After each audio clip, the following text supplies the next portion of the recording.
William Galibert, Europe Nuit. autour du monde. La chronique internationale d'Henri Guerschon. Bonsoir Henri. Bonsoir William. Alors on va revenir encore avec vous sur le dossier grec. On était tout à l'heure à Bruxelles avec notre correspondante Isabelle Horry qui nous disait qu'effectivement pour l'instant la fumée blanche n'avait pas encore jailli, mais qu'effectivement l'humeur était plutôt à l'apaisement et à la solution possible entre Athènes et ses créanciers. Reste tout de même qu'après plus de 5 mois au pouvoir de Syriza en Grèce, eh bien, ces négociations marathon se poursuivent toujours entre les alarmistes qui tiennent toujours à brandir cette menace de l'exclusion de la zone euro et puis les optimistes, dirons-nous, qui ont toujours cru qu'une solution allait bien finir par être trouvée. On a eu du mal à s'y retrouver, on a toujours du mal à s'y retrouver. Oui, c'est vrai William qu'à force de parler de rencontre de la dernière chance, de dernière ligne droite, de négociations au bord du gouffre, eh bien, on ne sait plus très bien ce qui relève réellement de la tragédie ou d'une formidable partie de poker, d'un poker menteur qui se soldera comme presque toujours par l'un de ces accords au finish dont l'Europe a le secret.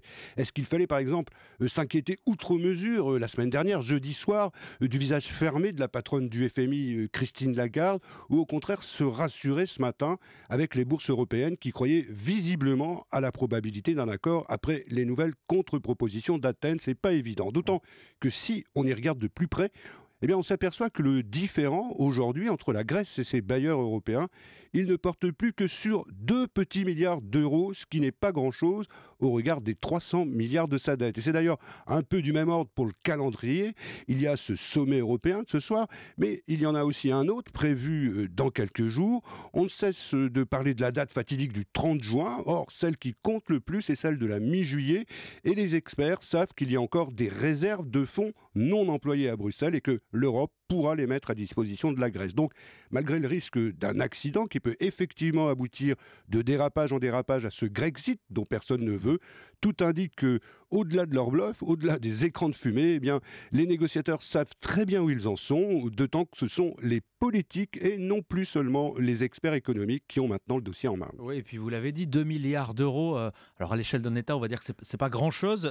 Pourquoi est-ce que ça a été, est-ce que c'est toujours si difficile de trouver cet accord? Eh bien, parce qu'il y a ce dont on parle, William, ce qui est sur la table, c'est-à-dire les efforts, les nouveaux sacrifices qu'on demande aux Grecs, ces réformes sur l'impôt, sur les retraites, sur les salaires, sur la privatisation de certains services publics. Et puis, il y a ce dont on parle moins, et qui est pourtant dans tous les esprits, comme la restructuration de la dette grecque. Et ça, c'est le plus gros morceau. Or, là-dessus, il y a autant de difficultés pour trouver une solution avec la Grèce que pour se mettre d'accord entre les Européens eux-mêmes. C'est-à-dire entre l'orthodoxie, la rigueur des Allemands qui ne veulent plus payer à fond perdu, l'Italie qui voudrait bien passer à autre chose, et la France qui est dans un entre-deux. Puis il y a aussi les anciens pays de l'Est qui n'ont pas bénéficié de la même clémence à l'époque de leur intégration et qui crient aujourd'hui à l'injustice, sans oublier l'Espagne avec Podemos, l'Irlande avec le Sinn Féin qui craignent les effets de contagion d'un succès des radicaux de Syriza en Grèce.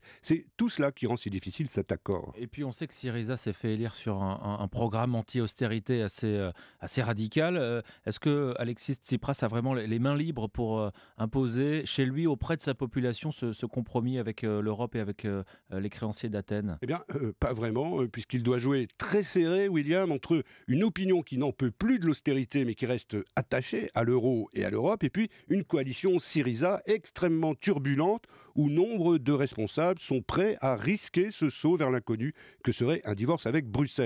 Pour respecter ses engagements de campagne, Tsipras ne veut plus faire payer les plus pauvres. Or, comme il ne parvient pas non plus à faire payer les riches, c'est-à-dire les oligarques, les armateurs ou l'Église, eh bien, sa marge de manœuvre est devenue vraiment étroite. Le scénario le plus envisageable maintenant, c'est une sorte d'entre-deux, de solution intermédiaire?